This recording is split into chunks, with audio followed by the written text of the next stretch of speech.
Mesdames et messieurs, bonjour. Aujourd'hui, nous avons un invité, un opérateur économique très important à nos yeux et très important en Algérie. Mais avant de le présenter, j'ai bien envie de citer Jean Bodin, qui écrivait déjà au XVIe siècle ceci: « Il n'y a de richesse que d'hommes ». Il n'y a de richesse que d'hommes, c'est une formule qu'on connaît assez bien en Algérie. Ce sont les hommes, c'est un groupe de 6 hommes qui a architecturé, animé, lancé la révolution algérienne. Ce sont les hommes qui auparavant ont milité pour que l'Algérie soit indépendante et non alignée. Et certainement ce sont des hommes, tels que notre invité aujourd'hui, qui vont redonner ou redorer le blason de notre économie nationale. Je vous présente donc M. Hassan Khlifati, qui est notre invité d'aujourd'hui. Bonjour Hassan. Bonjour, merci pour l'invitation. Voilà. Hassan, je vous ai présenté en tant qu'opérateur économique. Mais avant de parler de l'économie nationale et de ce qui peut découler dans les prochaines années, j'ai bien envie de faire un petit crochet sur Alliance Assurance, une boîte qui vraiment lui et qui donne beaucoup d'espoir aux assurances. Alors, quel est le bilan? Oui, effectivement, enfin, merci d'abord de cette présentation qui est très flatteuse et ça nous donne aussi l'espoir de continuer à avancer et à créer de la valeur et à créer des emplois et créer de l'espoir dans notre pays et pour nous, pour nos enfants, pour notre jeunesse et pour l'avenir.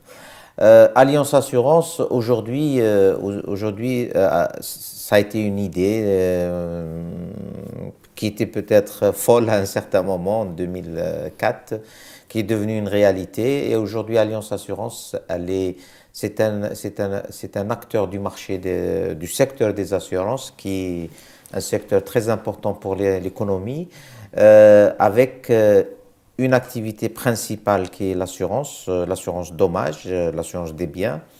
Mais Alliance Assurance s'agrandit d'année en année sur d'autres secteurs. Aujourd'hui, Alliance, elle fait développer 6 autres filiales. Donc, mais pour le bilan de 2018, si je regarde le bilan de 2018, nous avons quand même continué à notre progression, notre développement, notre croissance. Nous avons enregistré une croissance de 4,17% sur le chiffre d'affaires de l'année N-1. Et pour la première fois, nous avons dépassé la barre des 5 milliards de dinars. Bien sûr, cette croissance, elle est due à l'effort de toutes les équipes, à nos innovations, à notre présence sur le marché. Parce qu'on peut faire la croissance de deux façons. Il y a une croissance facile, c'est d'aller sur le dumping, sur les rabais inconsidérés. Mais ça fragilise la compagnie, ça fragilise ses fondamentaux, ça fragilise ses finances. Et comme nous sommes dans un secteur avec ce qu'on appelle techniquement le cycle inversé, c'est-à-dire vous encaissez mais vous ne savez pas ce que vous allez payer plus tard, ce n'est pas comme les autres cycles normaux où vous avez des charges, vous vendez et vous avez votre marge. Donc, mais nous avons choisi le chemin le plus difficile, c'est d'innover, d'organiser, de motiver notre réseau et de convaincre notre clientèle de la qualité de notre service. Hassan, dans le domaine des assurances, on a toujours tendance à dire que les boîtes d'assurance algériennes trichent. Trichent dans les provisions. Ce qui rend vulnérable la durabilité des boîtes d'assurance. Qu'est-ce que vous en pensez? Effectivement, enfin, je dirais que d'abord, je vous remets en 2016 une voix officielle, la voix du ministre des Finances de l'époque, le 17 décembre 2016. Quand le ministre des Finances, il a annoncé devant la presse aussi que nous avons des informations que des compagnies d'assurance algériennes pratiquent le dumping et sous-provisionnent leurs sinistres, leurs provisions, leurs provisions. Donc ça, c'est vraiment dangereux pour l'équilibre des compagnies d'assurance, l'équilibre financier. Et je pense que le ministre, il a dû avoir des informations formelles, officielles, c'est une voie officielle.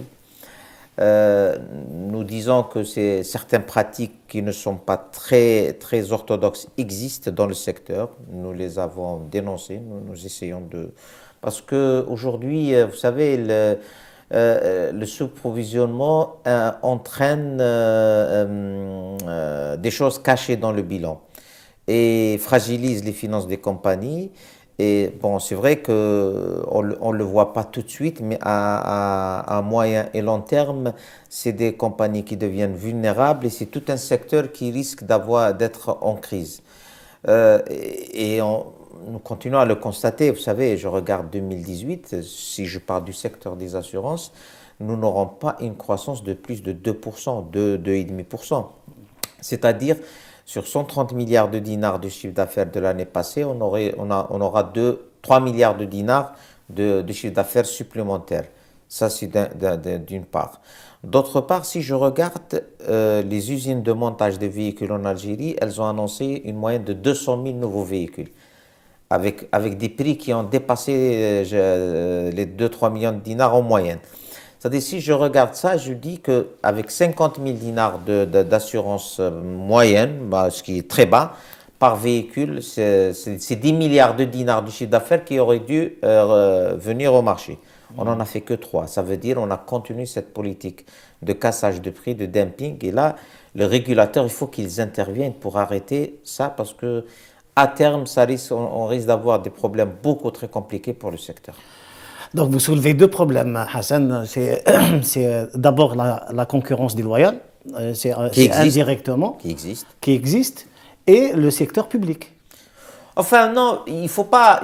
Je ne personnalise pas par rapport au secteur public parce que aujourd'hui, vous savez, je suis le vice-président de l'UAR. Quand même, j'ai un droit de réserve et une obligation de réserve par rapport parce que je représente quand même. Je suis un représentant du secteur. Mais non, je dirais que aujourd'hui, le problème, il est beaucoup plus sur le rôle de la régulation. La régulation dans tous les pays du monde, parce que les secteurs réglementés sont l'assurance et la banque, parce que il y a beaucoup c'est-à-dire le client ou l'assuré ou le client de la banque, il doit être assuré qu'il y a un régulateur qui surveille, qui soit pas mis en difficulté.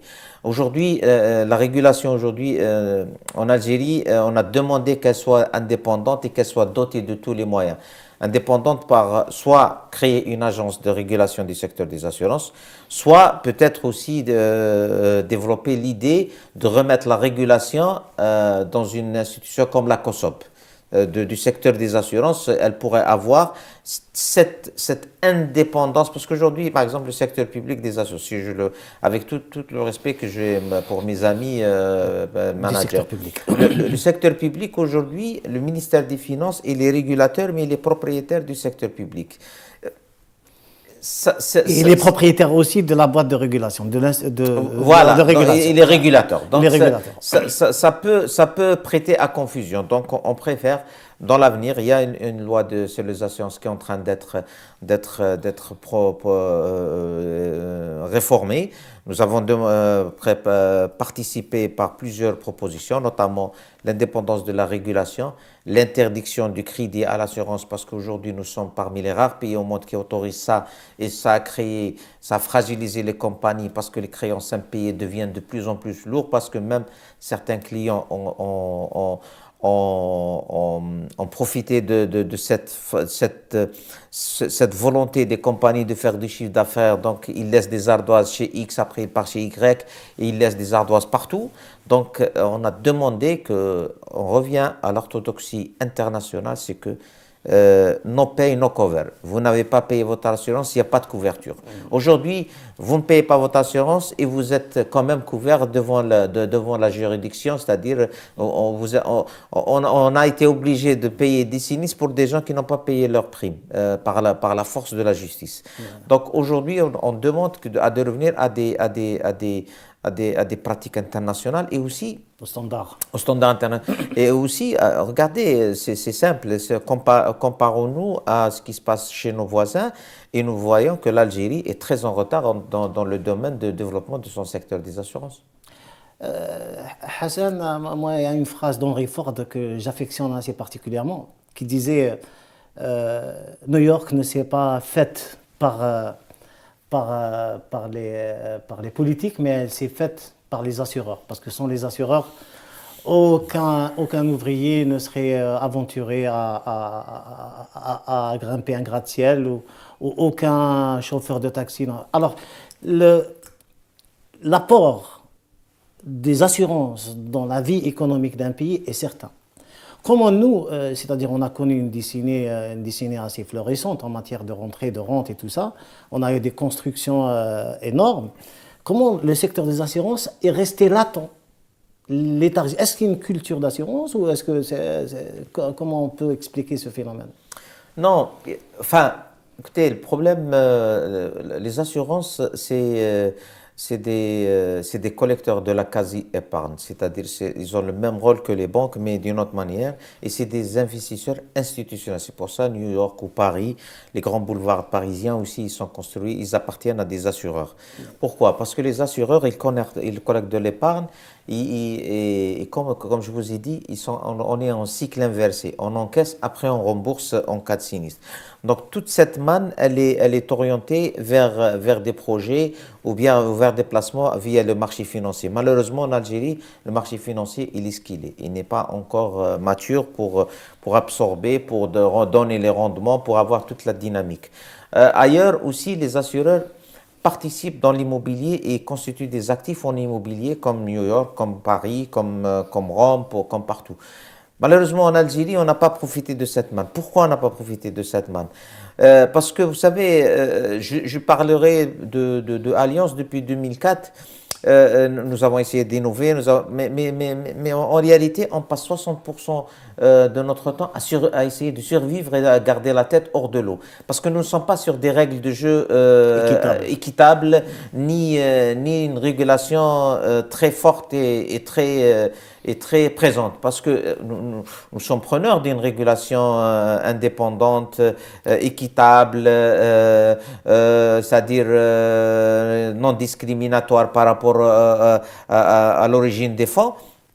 Et c'est là où les assureurs, avec un marché financier dynamique, c'est là où les assureurs peuvent innover, peuvent capter beaucoup plus d'épargne et alimenter l'économie. Parce que les assureurs, ils réalimentent l'économie à travers leurs placements. Mais aujourd'hui, quand vous avez une réglementation très rigide où elle vous oblige, on a été obligé pendant 15 ans à placer 50% de nos avoirs sur des taux de placement négatifs en bons de trésor. Mais c'est la loi, on était obligé. C'est-à-dire, si vous avez, c'est simple, on plaçait à 0,65% alors que l'inflation, elle était à 5. C'est-à-dire, on perdait 4 points. C'est-à-dire, si vous placez 1 milliard de dinars, vous perdez 4 milliards de centimes chaque année ou 5 milliards de centimes de la valeur de votre argent. De la valeur de votre argent. Mais c'est la loi, il faut l'appliquer.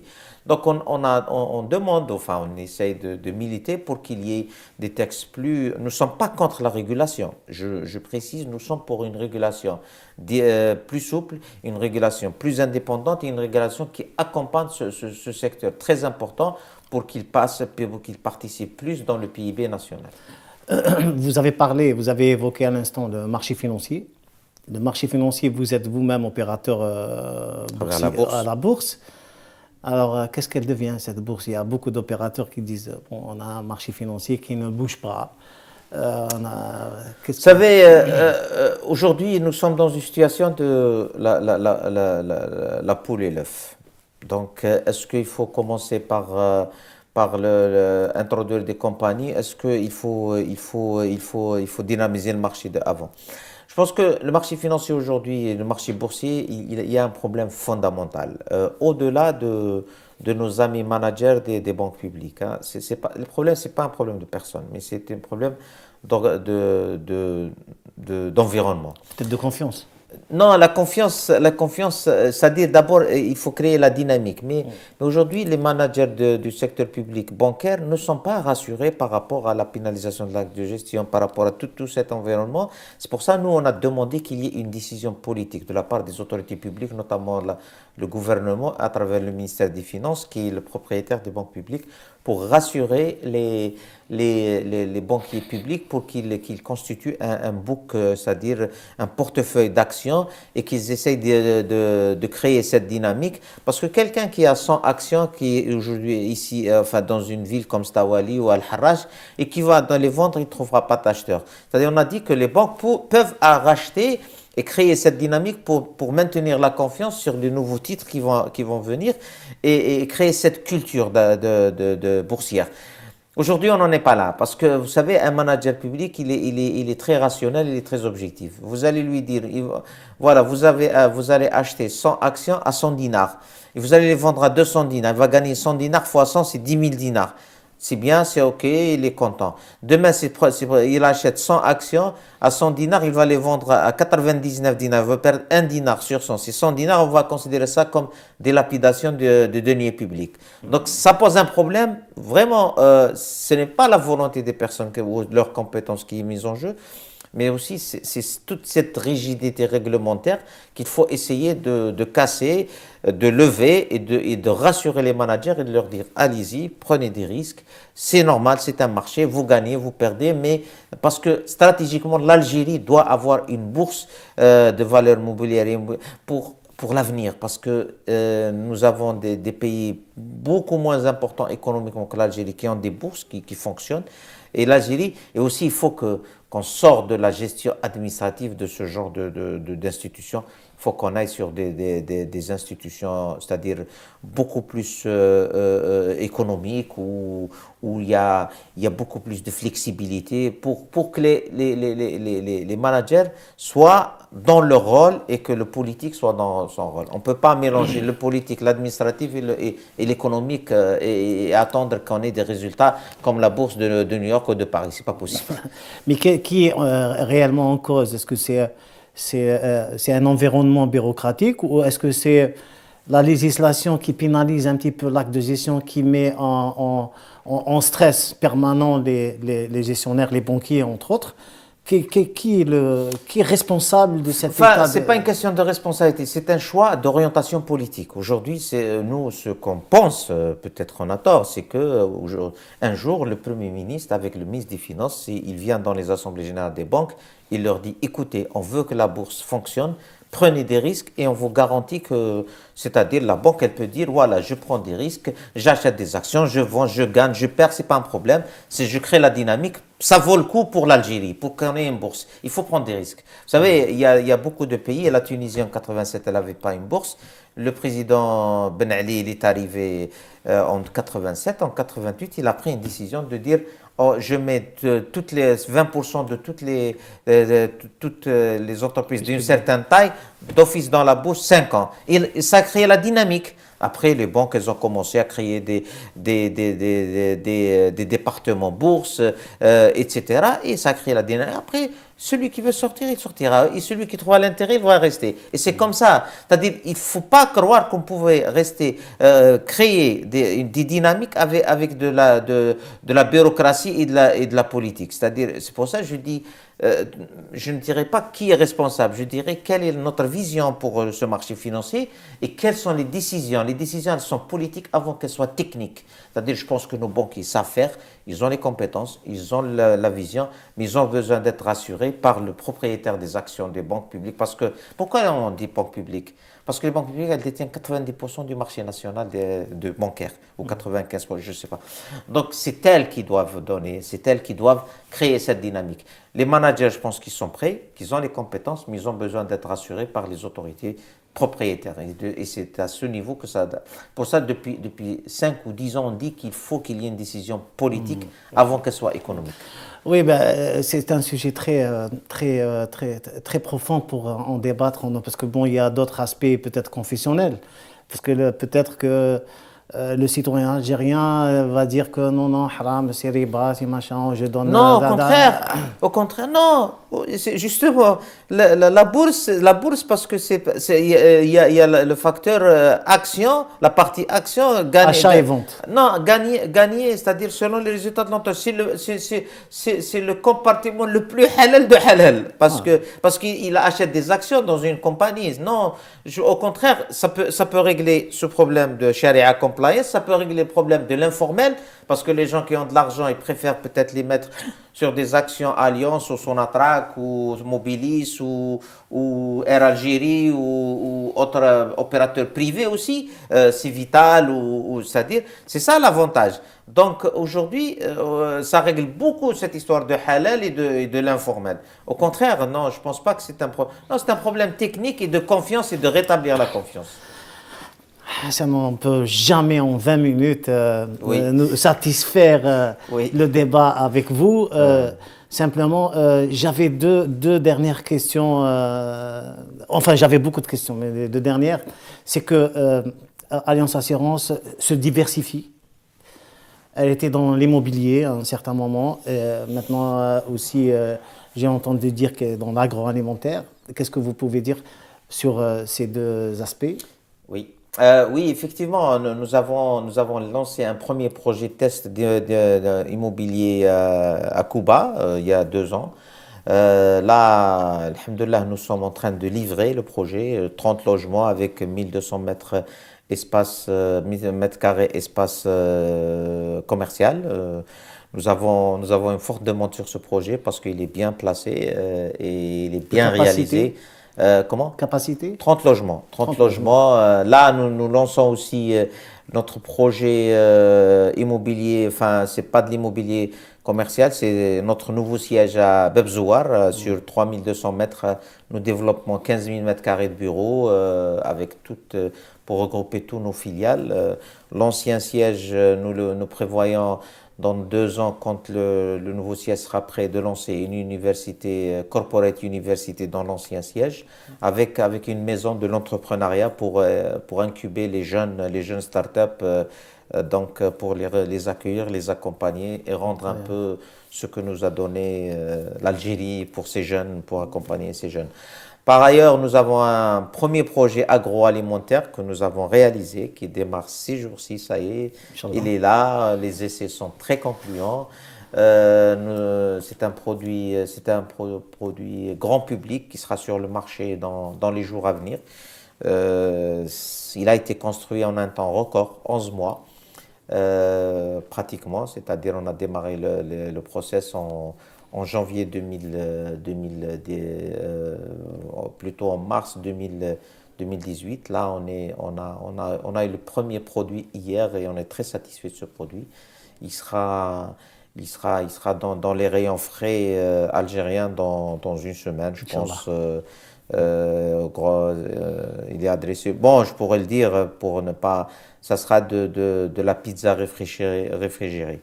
Donc, l'avantage de ce produit, c'est que tous les ingrédients sont algériens, farine, tomates, poulet, olives, une intégration totale algérienne.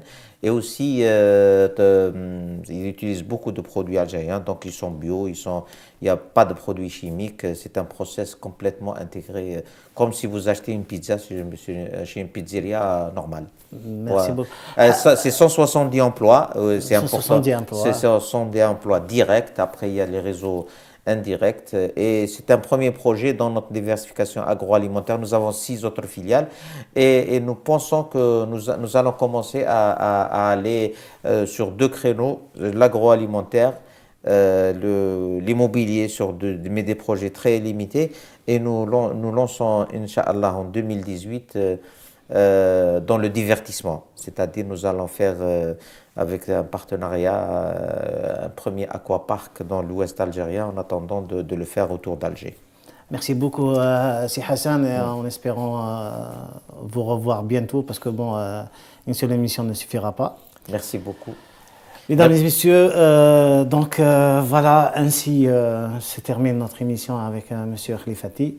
Et je disais plus haut que il n'y a de richesse que d'hommes. Et là, on le voit, et beaucoup de Rifati pour que l'Algérie émerge et sorte de la tête de l'eau. Sur ce, je vous dis à bientôt et bonne fin de soirée.